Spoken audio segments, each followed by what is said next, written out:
উত্তর চব্বিশ পরগনার দক্ষিণেশ্বরের লোকমাতা রানী রাসমণি প্রতিষ্ঠিত করেছিলেন ভবতারিণী মন্দির। সাধক রামকৃষ্ণের সাধনক্ষেত্র হয়ে উঠেছিল এই মন্দিরে।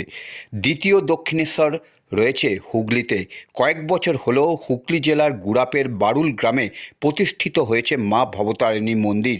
বারুলের এই মা ভবতারিণী মন্দিরই ভক্তদের কাছে দ্বিতীয় দক্ষিণেশ্বর নামেই পরিচিত। মন্দিরের স্থাপত্য শৈলী থেকে রং, দেবী কালীর বিগ্রহ সবই দক্ষিণেশ্বরের অনুরূপ। কালীর মূর্তি দেখলে মনে হয় যেন অবিকল যেন ভবতারিণী বিগ্রহের প্রতিরূপ। বারুলের কালী মন্দিরে অষ্টধাতুর দেবী মা ভবতারিণী নামেই পূজিত করা হয়। মন্দিরের আধুনিকরণ রূপ কয়েক বছর হলো নির্মিত হয়েছে। বারুল গ্রামে ভবতারিণীর পুজো হচ্ছে কয়েক শতক ধরেই। দীর্ঘদিন ধরেই বারুলের মা ভবতারিণী গোড়েনের মা বা ছোটো মা নামেই পূজিত হয়ে আসছে। গ্রামের গোড়েনের পুকুরের মাটি কাটার সময় অষ্টধাতুর নির্মিত ভবতারিণীর মূর্তি পাওয়া গিয়েছিল। তারপর পুকুরের দক্ষিণ পাড়ে মাটির ঘর করে খড়ের ছাউনি দিয়ে মাকে পূজিত করা হয়।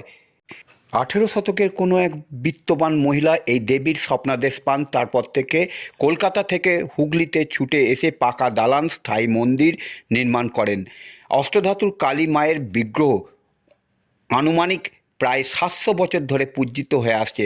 2021 সালের 24শে ফেব্রুয়ারি বাংলার 11ই ফাল্গুন মা ভবতারিণী নায়া মন্দির দ্বার উদ্ঘাটন করা হয়। সেই থেকেই মায়ের প্রতিষ্ঠাতা দিবস হিসেবে মাকে পূজিত করা হয়। খুব ধুমধামের সঙ্গে 4 দিন ধরে চলে পুজো অর্চনা। এই পুজোকে কেন্দ্র করে যাত্রা ও সাংস্কৃতিক অনুষ্ঠান হয় মন্দির প্রাঙ্গণে। বহু দূর দূরান্ত থেকে মানুষ এখানে আসেন পুজো দিতে। সেই রকমই জানালেন পুজো কমিটির সেবায়েত হিমাংশু বাবু।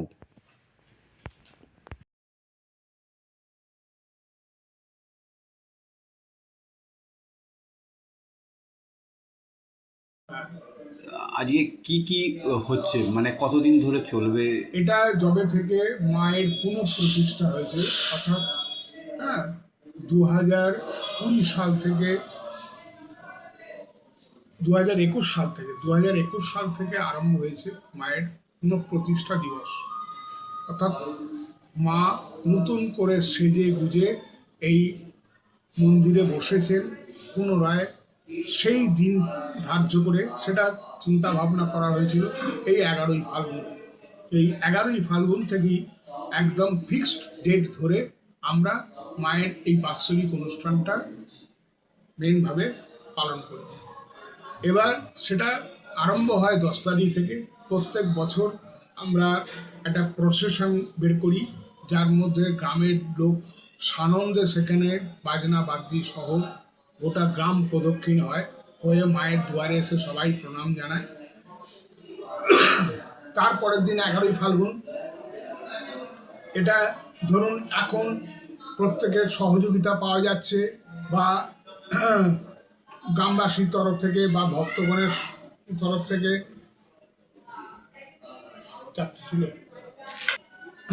থেকে সহযোগিতার মাধ্যমে আমাদের নরনারায়ণ সেবা দেওয়া হয় প্রত্যেক 11ই ফাল্গুন। তারপরে আমাদের সান্ধ্য অনুষ্ঠান।